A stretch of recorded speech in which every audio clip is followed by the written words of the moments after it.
Hello, everyone, and welcome back to Numbers and Dumbbells. Today is going to be a slightly different video in which we will take a look at an Instagram post from a profile that I follow in regards to nutrition.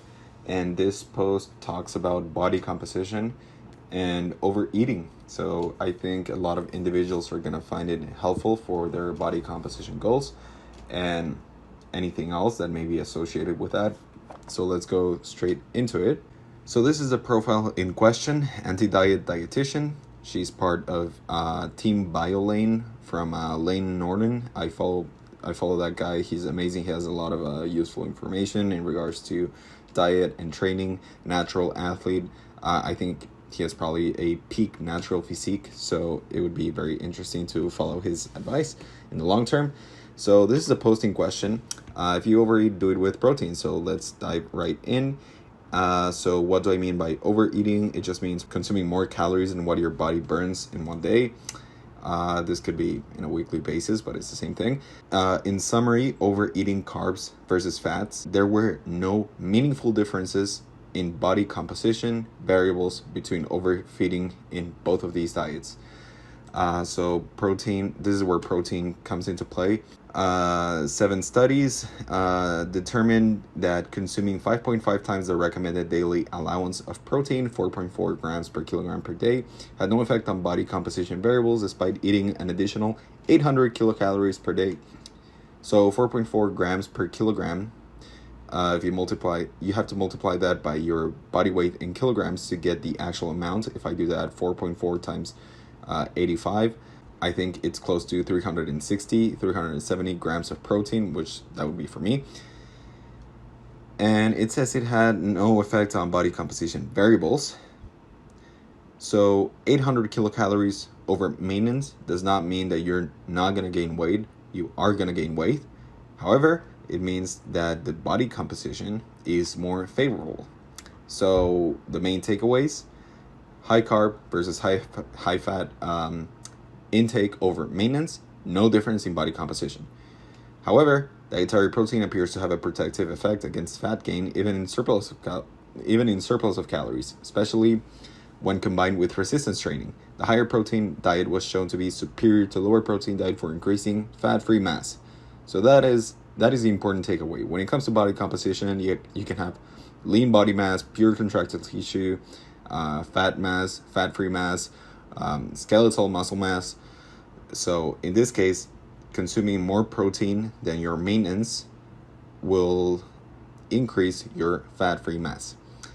Now, one of the comments here was asking what could this be due to, and where was it?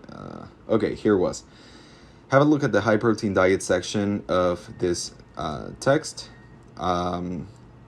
And there are some potential mechanisms. So I have it open here, and it says this is under the high protein diets. It says that speculation over the fate of extra protein consumed may include a higher thermic effect of feeding, increased NEAT, increased thermic effect of exercise, fecal energy excretion. Okay, so just explaining each one at least a little bit. Thermic effect of feeding means how many calories your body requires to burn to digest whatever you consume. Sorry, not burn, digest. If you consume more protein, your body requires more energy to break down the protein because of the chains of the amino acids. Then non-exercise activity thermogenesis. This is everything, pretty much how many calories your body burns that is not related to exercise. Consuming more protein has a higher correlation with increased NEAT. Then we have the increased thermic effect of exercise, so how many calories you burn through exercising. Fecal energy excretion, I don't think I have to explain that one. And reduced intake of other macronutrients through satiety. And suppressed hepatic lipogenesis. Lipogenesis is a creation of fat cells. So it states that there have been a misreporting of energy intake, which, I mean, it could affect the overall study by a lot, because if people are not reporting that they are consuming 1,000 calories over maintenance or below maintenance, then this can change quite a lot. But I think it holds true to a certain extent. So I hope that some people found this helpful.